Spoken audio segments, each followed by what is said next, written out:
Okay, Megan, it is Tuesday, March 23rd. We opened the show talking about the shooting in the supermarket in Boulder, Colorado, where 10 people were killed, including a police officer. And Whoopi starts with um, the Republican congresswoman from Colorado. I don't know if her district includes Boulder or not. I don't think it does, but I don't know. Lauren Boebert, who immediately started to fundraise about protecting the Second Amendment based on this massacre that happened um, yesterday. And uh, so, we wanted to talk about, what can we do? And you the other day said about uh, violence and specific we were talking, I think, anti-Asian violence, and you were talking about, looking for solutions, and we should be talking about solutions. And you spend your time on this particular topic being very careful, you say, and you want to be tempered in your response. And you don't want to have a conversation about gun control with people who don't understand. Okay. Don't understand that guns are lethal weapons. I'm not exactly sure what you want people to understand. You want people, you say you grew up with guns, and so I guess you can't have this conversation with anyone who didn't grow up with guns. Regardless, you who the other day, talked about let's look for solutions, don't offer any solutions, don't offer any thoughtful insight about how we could curb the mass murder of people, predominantly by AR-15 and AR-15 type weapons. I know you all get very semantic about whether it's an automatic or a semi-automatic, or the difference between an AR-15 and other models of guns, and those of us who don't know the guns that well know what type of weapon we're talking about, that are weapons of war, that there is no need for a human being to own one, that were covered under an assault weapons ban law that elapsed when George W. Bush was president. Joy mistakenly said he repealed it, but it was just like it was expiring, and they just let it expire.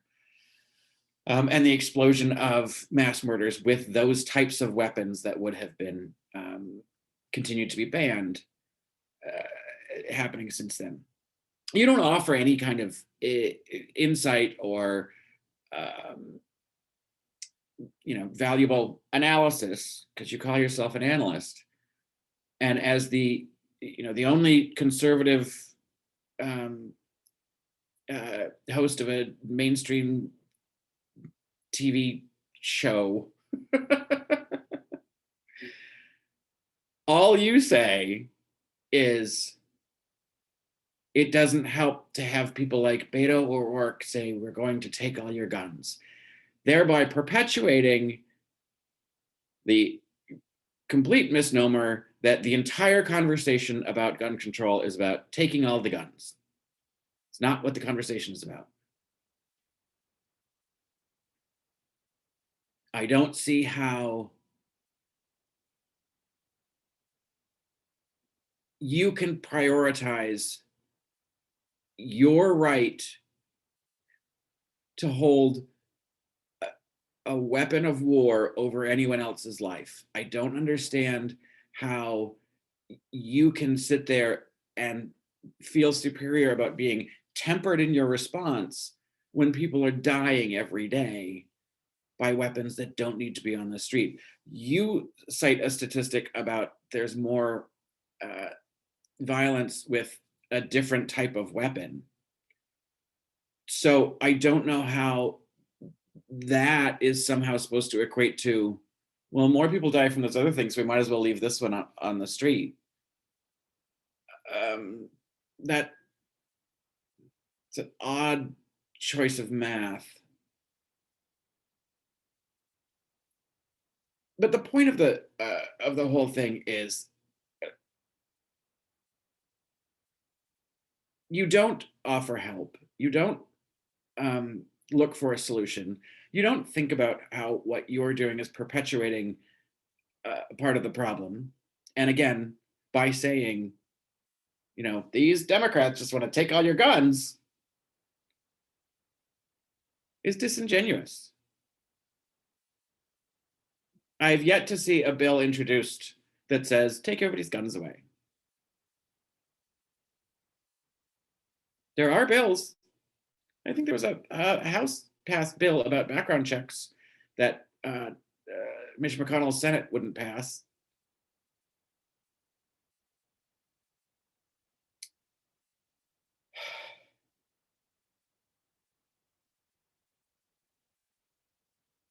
I would like you to articulate why anyone else's life is more valuable than having any kind of common sense gun control laws.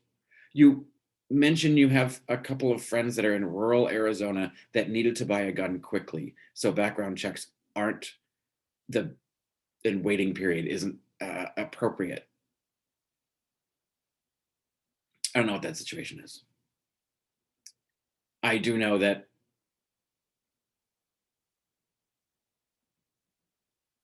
people who need to have a gun quickly are more likely to use that gun quickly. There are other means of defense. And you say they needed a gun so that they could feel safe. Maybe that's part of the problem. Maybe we need to teach people how to feel safe.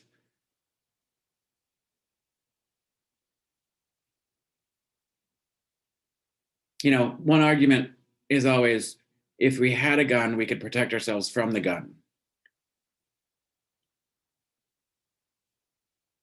What if there were no guns? I'm not saying let's get rid of all the guns.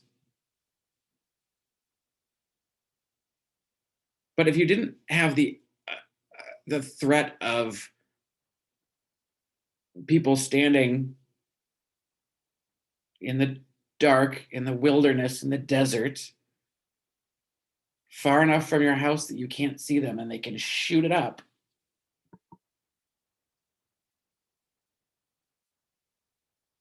with a weapon of war, maybe you wouldn't necessarily need to have a gun to feel safe. And I don't know how a handgun is gonna fight against that.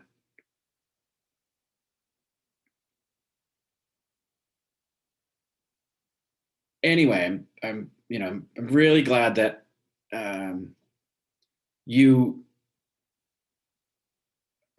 felt so superior by being tempered and by telling Whoopi that you've always had very honest conversations with her about this kind of thing.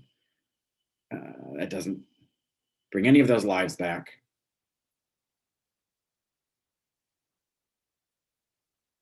We don't need weapons that are designed to kill a mass amount of people quickly in the hands of anyone.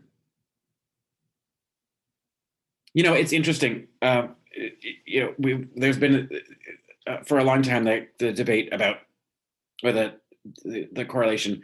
We register cars, but we don't register guns. Cars are designed. They're built to transport people from one place to another. They end up being involved in situations that end up killing people, end up with people being dead. But we register them. We require that you take a test, that you know how to operate it. And for different types of vehicles, there are different types of tests, so that you have a proper license. You've shown that you're capable of using it. We require insurance should you cause damage with a car, which is meant to get you from one place to another. A gun, the only thing it's designed to do is to kill things.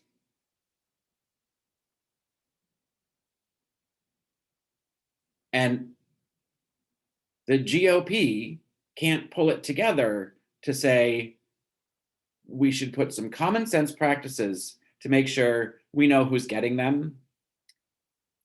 We know that who's getting them has the ability to use them safely.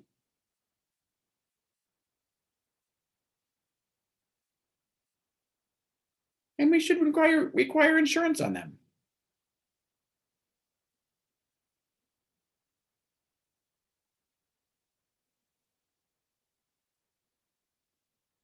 It'd be good for the insurance industry when we get Medicare for all and we get rid of the private insurance for healthcare, and we just make sure that healthcare is affordable for everybody and everybody has access to it, and we don't need to be paying exorbitant healthcare insurance premiums.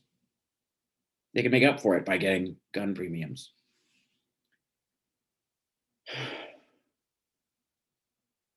But we don't have that conversation in this country in any meaningful way, because people like you are disingenuous about the entire thing and misrepresent the actual truth of what the conversation is about by screaming your little heads off. They want to take all of our guns. They want to take all of our guns. They want to take all of our guns.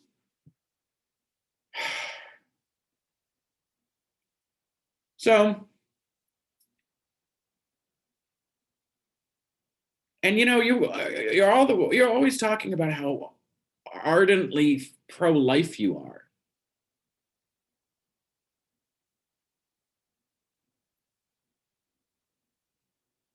What about the lives of the 10 people that were just murdered? How pro them are you? How pro their safety, their well-being are you?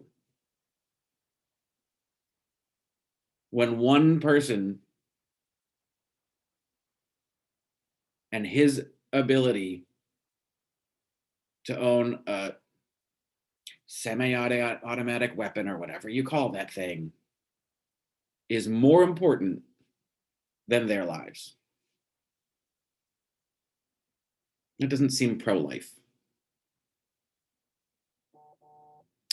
And then we had a little segment about Krispy Kreme offering a free donut every day to anyone who has proof of vaccination for the rest of the year. And Joy makes the hilarious joke that we are just a country of golden retrievers.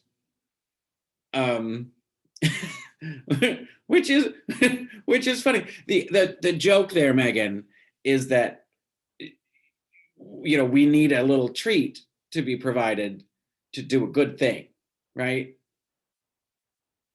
If you get off the couch, you can have this.